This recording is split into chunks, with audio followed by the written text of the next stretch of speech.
Andrew Boff, a member of the London Assembly. I'm a failed politician, and I'm rather intimidated by this panel over here, actually, because they've all worked very hard. They've been to university, done PhDs, written books in order to be here. The only reason I'm here is because I've had an awful lot of cheese, an awful lot of wine, and pretended to like an awful lot of people. And that's how I became a politician.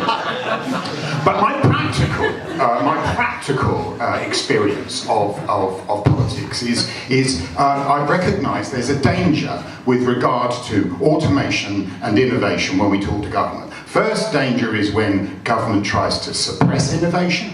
And the second danger is when the government tries to encourage innovation. First of all, when it tries to suppress innovation, we get ludicrous decisions, like the Mayor of London's decision on Uber, that he's going to charge Uber drivers 40,000 Uber drivers. I've never met an English one. I'm sure there are, but they're mostly immigrants, mostly people who are working hard to support their families.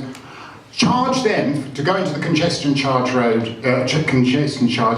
and the newly invented ultra-low emission zone on the basis of air quality, improving the air quality.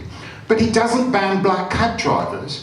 And I'm sorry, but do you not realise, Mr. Khan, that a diesel-pumping black cab destroys the environment much more than a Prius does? And that's when you try to stop innovation. The other problem, I'm a Londoner. Anybody here actually born in London? So you, like me, don't trust air you can't see. It's true, isn't it? It's weird when you go outside London. Then government decides, oh, this innovation's rather good, isn't it? Oh, it's rather interesting. We can benefit from that. So we get situations where, for example, we spend £13 million on London and Partners. It's an organisation to promote inward investment into new technology in London. Because without that £13 million of them promoting London, who would know where London is? I mean, thank you. What a marvellous expenditure of your taxpayers' money. Record knife crime on the streets, but at least people know where we are.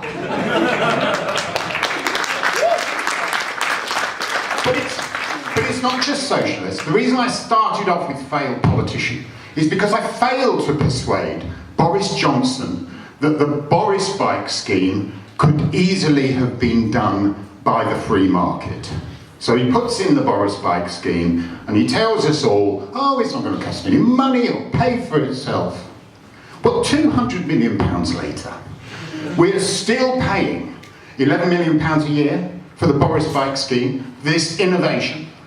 And yet there's Mobike, there's OFO, and there's all the other free market choices that are there which we don't have to pay for.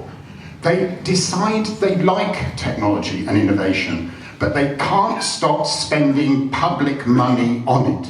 And the biggest obscenity, one of the biggest obscenities of that, is what we've currently seeing over on the Olympic site. Another project I didn't support, £9 billion of public money. And I'm told, but Andrew, it was a really good Olympics for us. We did terribly well. We had a great time. You give me £9 billion, I'll show you a good time. So what they did, so now we've got Tech City. Now, Tech City was originally a bunch of firms in Shoreditch who, because of the crap local council, realised they didn't need planning permission for all their expansions. It was so wonderfully incompetent, Hackney Council, that innovation bloomed and we saw it happening. And then we got the Olympics and we got Tech City. We got Tech City. How do you stop it? Technology.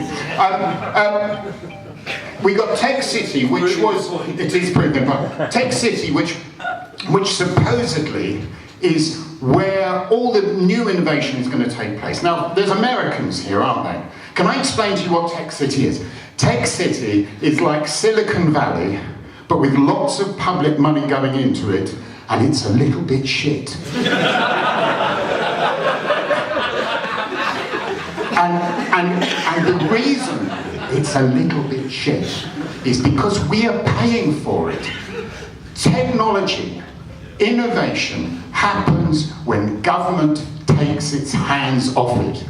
Boris also didn't accept I'm coming to an end, didn't accept my one proposal to him, and I've proposed it every year since, when we have to, as the London Assembly, authorise the economic strategy document of the Greater London Authority. And every year I've suggested we should have one page, and on it should be written, "This page intentionally left blank."